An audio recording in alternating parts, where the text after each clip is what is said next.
রমজান মাসে কম কম খাবেন, কম কম খাবেন, কম কম ঘুমাবেন, হাইজেনিক খাবার খাবেন, বাহিরের খাবার খাবেন না।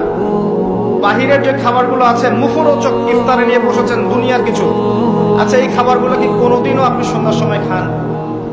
এই যে বুন্দিয়া, বুট, আপনার জিলাপি, আপনার এইটা সেইটা, 50টা আইটেম থাকে না, খাসি রেজালা, নেহারি, এটা কত আইটেম, মাশাআল্লাহ। ইফতার করতে বসছে মনে হয় সারাদিন যা খাই না উসুল করে ফেলাইতে হবে আজকে। আর সেই দেখাচ্ছে এমন হবে যে জীবনের শেষ খাবার খাওয়া হবে না কোনো। কথা বুঝতে পারছেন? জীবনেও তো সন্ধ্যার সময় এগুলো খাই না, আমরা খাই এগুলো। যে যত বেশি খাবে সে তত অসুস্থ হয়ে যাবে।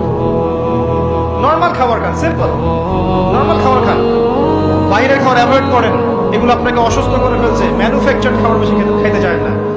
ওই শ্রেণীর হুজুরদের মতো হয়েন না যারা ইসলামিক লেবাস নিয়ে সুন্নতের কথা বলে বাট তাদের পেটের মধ্যে সুন্নত নাই।